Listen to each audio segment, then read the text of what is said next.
Problem problem ये है कि वो एक लड़की है। और क्या प्रॉब्लम है? प्रॉब्लम ये है कि हम चाहते हैं कि हमारी लाइफ में कोई प्रॉब्लम ना हो, लेकिन अगर हमारी लाइफ में कोई प्रॉब्लम ना हो तो ये उनकी लाइफ की सबसे बड़ी प्रॉब्लम है। बेसिकली हर लड़की की लाइफ में एक एज आती है जब उसे ये रियलाइज होता है कि अब उसकी लाइफ एक नौकर, एक ड्राइवर, एक बॉडीगार्ड और एक एटीएम कार्ड के बिना नहीं चल सकती। और अब हर लड़की तो ये सब कुछ अफोर्ड कर नहीं सकती। तब लड़कियां ढूंढती हैं बॉयफ्रेंड, ड्राइव पे रखती हैं, काम पे रखती हैं, और अगर काम अच्छा लगा तो नौकरी, परमानेंट, शादी में सबसे इंपॉर्टेंट चीज़ क्या होती है? मांग भरना। और आदमी का तो काम ही होता है औरतों की हर मांग भरना। नौकरी वालों का पेपर वर्क खत्म नहीं होता और लड़की गायब। ऑफिस वाले इतनी जल्दी आई कार्ड नहीं मांगते जितनी जल्दी ये तलाक मांगती हैं। बेसिकली अगर एक बार भी लड़की को पर्स में हाथ डालना पड़ गया ना, यानी गायब। इनके पर्स में तो जैसे मिस्टर इंडिया वाली घड़ी रखी होती है, हाथ डालो और गायब। अबे अगर सच में बिल भरना है ना तो बिल भरो, और बिल के अमाउंट के हिसाब से बिल भरो, हर बार बिल भरो। और सुन, ये लड़कियां ना अपने माँ बाप के सामने गिव अप मारने का सिर्फ नाटक करती हैं। ऐसा कभी नहीं होगा कि तुम 2 लाख कमा रहे हो और ये अपने माँ बाप के प्रेशर में आकर 50,000 कमाने वाले से शादी कर ले। ये तब तक अपने माँ बाप के साथ फाइट करेंगी जब तक एटलीस्ट कि तुम्हारे कंपैरिजन का वो कोई लड़का नहीं ढूंढ लेते। और फिर जब ब्रेकअप करेगी तो ये नहीं कि छोड़कर चली जाए, 15 दिनों तक डिस्कशन करेगी कि क्यों छोड़ रही है। फिर अचानक से इन्हें इस बात की टेंशन होने लगती है कि तुमने खाना खाया कि नहीं। अबे अगर इतनी कंसर्न है तो छोड़ ही क्यों रही है? बेसिकली वो ये चाहती है कि तुम उनसे पूछो कि तुमने खाना खाया कि नहीं, फिर वो बोले नहीं, फिर तुम बोले प्लीज़ खा लो, फिर वो रोए और ये बात इस्टेब्लिश हो जाए कि ये जो ब्रेकअप उसके चूतियापन की वजह से हो रहा है, इसमें सबसे बड़ी विक्टिम वही है। साली सेल्फिश कहेंगी। अबे टाइटैनिक वाली कोई देख ले। चल माना कि लकड़ी पे सिर्फ एक ही आदमी के फिट होने की जगह थी, तो क्या 15-15 मिनट की बारी नहीं ले सकते थे? ठीक है, तुम्हें पहले चढ़ने दिया, इसका मतलब है सो जाओगी। मस्त में नींद पूरी करके उठी और तुमने ये कैसे डिक्लेयर कर दिया कि वो मर गया है? तुम डॉक्टर हो, उसकी नर्व्स चेक की, बेहोश भी तो हो सकता था। नहीं, गुड मॉर्निंग बेबी नहीं बोला, इसका मतलब मर गया है। सोने से पहले बात करनी है, उठने के बाद बात करनी है। अबे दिन भर क्या कम पड़ जाता है बात करने के लिए? आदमी सोने से पहले 2 मिनट चैन से लेट भी नहीं सकता क्या? और ये क्या है, ये टॉक मी टू स्लीप? चलो ठीक है, इन्हें सुनाने के लिए मैं ये भी करने के लिए राजी हो जाऊं, लेकिन रातों रात ऐसी कौन सी भयानक घटना घट जाती है जो इन्हें सुबह उठते ही फिर से बात करनी है?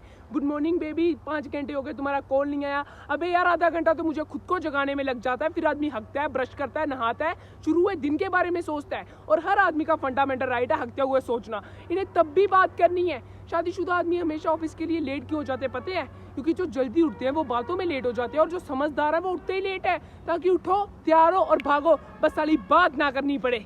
लड़कियों की ना लड़कों से सिर्फ 2 ही नीड्स होती हैं, आई लव यू और सॉरी।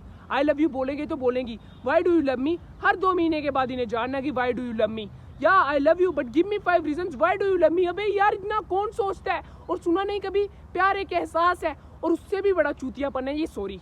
इवेंचुअली हर लड़का लड़की को थक करके सॉरी बोल ही देता है, लेकिन सॉरी बोलने से मामला खत्म नहीं होता। सॉरी बोलने से तो असल मामला शुरू होता है। तुमने पता सॉरी किस बात के लिए बोला? क्या तुम्हें ये भी नहीं पता तुमने सॉरी किस बात के लिए बोला? अबे यार जिस बात पर लड़ाई हो रही है उसी बात के लिए सॉरी बोल रहा हूँ ना। कोई भी बात इन्हें तुम समझाकर देख लो, मजाला जो समझ जाए, लेकिन वही बात अगर इनका बेस्ट फ्रेंड इन्हें समझाए तो 1 मिनट में समझ जाएंगी। ये साला बेस्ट फ्रेंड का सारा सियापा ना सूरज प्रजातिया जी ने शुरू किया है। दोस्ती पे वीडियोस बना के दोस्ती में no sorry, no thank you. Sir दोस्ती में ना प्लीज भी नहीं रहा, दोस्ती में पूछना भी नहीं रहा, दोस्ती में तो अब लिमिट सी भी नहीं रही। दोस्ती में ना लड़का लड़की के घर जाकर जितने भी दिन चाहे रह सकता है। दोस्ती में लड़की लड़के की गोद में बैठ जाए, प्लेटोनिक है। दोस्ती में लड़की लड़के के सामने कपड़े बदल ले, प्लेटोनिक है। दोस्ती में लड़की दारू पी के लड़के की पप्पी ले ले, प्लेटोनिक है। दोस्ती में तो शायद सेक्स भी प्लेटोनिक ही होता होगा। जरा सा इनके कपड़ों के बारे में कुछ बोल दो, अचानक से फेमिनिस्ट टाइप हो जाएंगी। You can't tell me what to wear. अबे यार जब तुम मुझे बता सकती हो कि मैं क्या पहनूं, तो मेरा तुम्हें ये बताना अचानक से इक्वालिटी, लिबर्टी, इंडिविजुअलिटी, सोवेनिटी का इशू कहाँ से बन जाता है? ये साला भैंस की फोन ना फोन तो सबसे बड़ा दुश्मन है आदमी का। क्या है ना, हर रिलेशनशिप में एक ऐसी स्टेज आती है जब आपको फ़ोन पर बात करते समय पता होता है कि इस कॉन्वर्सेशन के इस पॉइंट पर लड़ाई होगी ही, लेकिन आप फ़ोन कट नहीं कर सकते, क्योंकि लड़कियों के हिसाब से तो आपके फ़ोन में कट करने का बटन ही नहीं होना चाहिए। आप वो ज़रूर कर सकती हैं क्योंकि वो उनका हक है, लेकिन आप नहीं। या फिर उन्हें अभी मास्टर शेफ देखना है लेकिन आप नहीं, क्योंकि एयरटेल ना फ़ोन के साथ साथ टीवी पर भी आ गया आपकी मारने के लिए। मैच रिकॉर्ड करो और बाद में देखो। अबे लड़कियां कन्विंस होती होंगी कि मैच रिकॉर्ड करके बाद में देखना एक जेन्युइन कंपोजिशन है।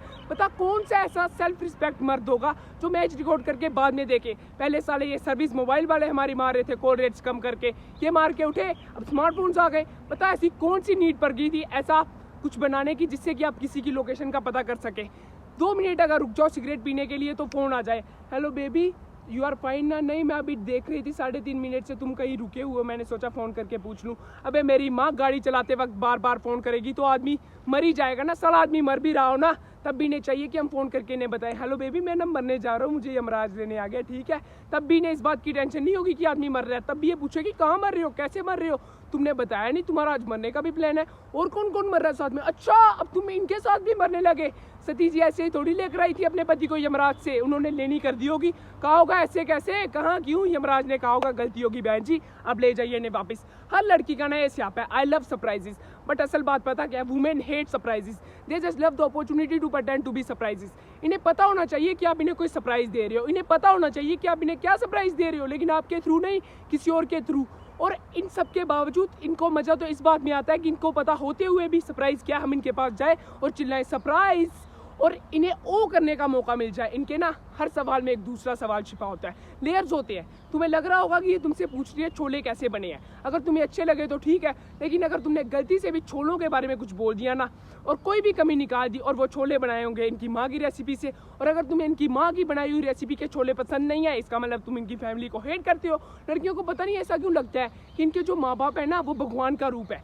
ये तो हम कुछ भी अगर सीख सकते हैं तो उनके माँ बाप से ही सीख सकती है। तुम्हारे माँ बाप को ये कुछ भी बोल सकती है, कोई टेंशन नहीं है, लेकिन तुमने अगर इनके माँ बाप को जरा सा भी कुछ बोल दिया ना तो थर्ड और फोर्थ वर्ड दोनों एक साथ हो जाएंगी। तुम मेरी माँ को मैनिपुलेटिव बोलो, कोई टेंशन नहीं है, मैंने तुम्हारी माँ को जरा सा टच ही क्या बोल दिया, सारा इतनी टच हो जाएगी हफ्तों भर टच करने को ना मिले। और इन सब चीज़ों के बावजूद हम लड़कियों के साथ हैं, और जो लड़कियों के साथ नहीं है डेस्परेटली वो लड़कियां ढूंढ रहे हैं। क्यों क्यों क्यों क्यों? क्योंकि रिश्वत देती है ये। हाँ, Drive is an institute started by womens, और इनके पास जो रिश्वत है वो कभी खत्म नहीं होती, और हम सारे रिश्वत को इसी चक्कर में मराए जा रहे हैं। इससे तो अच्छा मैं अपने हाथ से शादी कर लूँ।